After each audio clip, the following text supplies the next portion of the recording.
Hello students, we will start with Economics chapter 2, that is People as a Resource. The learning objectives of this chapter is that population is an asset for the economy rather than a liability. Population becomes human capital when there is investment made in the form of education, training and medical care. What is the meaning of people as a resource? People as a resource is a way of referring countries' working population in terms of their existing productive skills and abilities. Looking at the population from this productive aspect, it emphasizes its ability to contribute to the creation of gross national product. Like other resources, population also is a resource.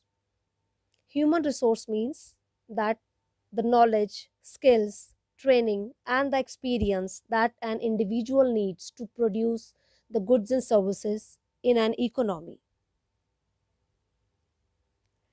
In every society, people undertake various activities to satisfy their needs, and these activities are broadly classified into two groups, that is, economic activities and non economic activities.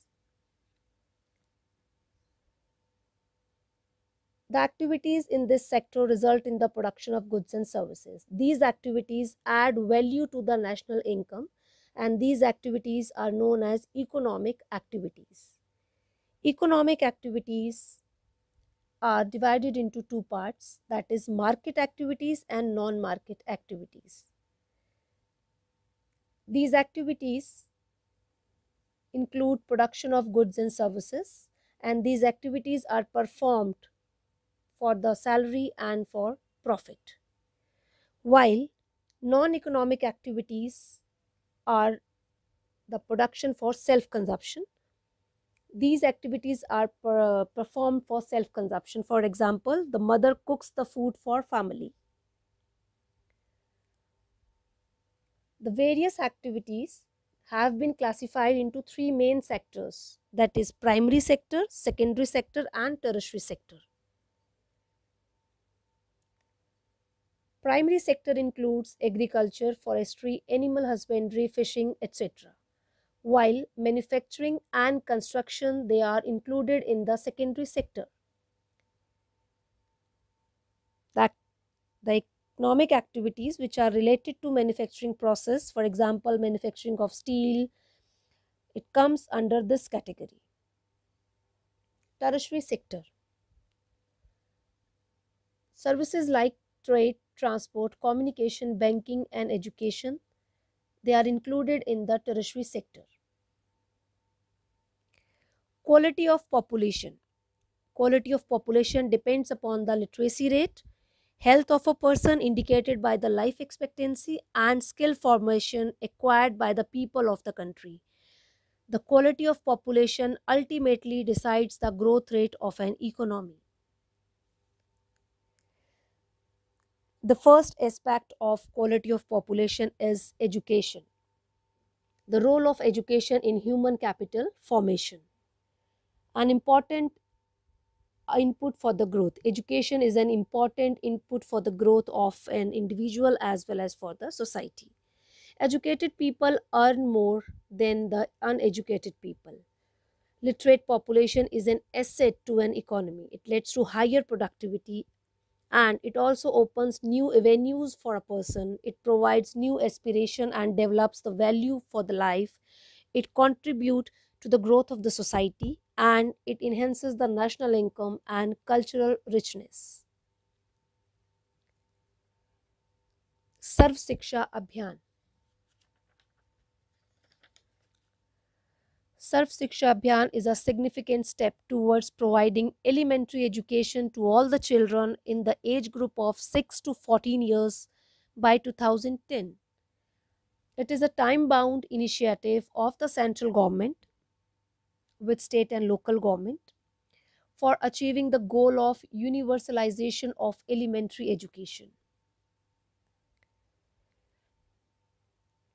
Government has launched this abhiyan to spread the education in the remote areas. Midday meal scheme has also been implemented under this Abhiyan to encourage attendance and retention of the children and improve their nutritional status as well. In the next video, we will cover the remaining topics of this chapter. Thank you. Hello students. We will continue economics chapter 2, that is people as a resource. In the previous video, we have covered the topic like people as a resource, classification of activities in various sectors, types of economic activities, and quality of population. Today, we will continue with another aspect of quality of population, that is health. What is the role of health in human capital formation? Healthier people have higher productivity because the health of a person helps him to realize his potential and the ability to fight with illness. On the other hand, an unhealthy person becomes a liability for an organization. It improves the quality of life. A healthy person is able to do his work in a proper and efficient way. A healthy person makes greater contribution to society as compared to unhealthy person. Good health enables a person to earn more and to be more regular in his work. A healthy person becomes an asset for the country, while an unhealthy person becomes a liability for an economy. India has built a vast health infrastructure and also developed the manpower required at primary sector, secondary sector, and tertiary sector in government. Life expectancy have been increased over the years and infant mortality rate has come down. The next topic we will discuss is unemployment. What is the meaning of unemployment? Unemployment is a situation in which a person is willing to work but not able to find the work. Different types of unemployment found in India, that is seasonal unemployment, disguised unemployment, and educated unemployment. Seasonal unemployment, when people are unable to find the job during some months of the year. People depend upon agriculture usually face such problems. There are certain busy seasons when sowing, harvesting, weeding, and threshing are done.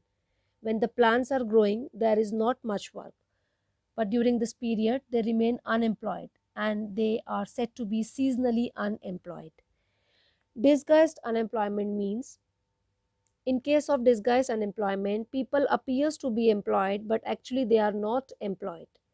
Sometimes in agricultural families, 8 people are working on a farm whereas only 4 people are needed to do that work.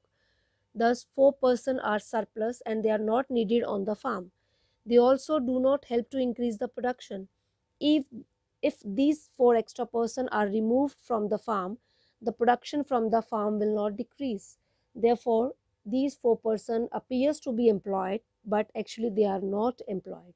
And this situation is known as disguised unemployment. Disguised and seasonal unemployment found in the rural areas. Third one is educated unemployment. This type of unemployment is common in urban areas. There is unemployment among the educated and technically skilled workers because they are not able to find the jobs for themselves. Youth is educated enough but not able to find job for themselves. Effects of unemployment.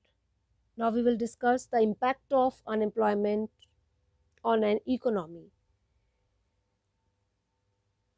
Unemployment leads to wastage of manpower resources. People who are an asset becomes liability. It creates the feeling of hopelessness and despair among the youth. It tends to increase the economic overload, more dependency on the working population.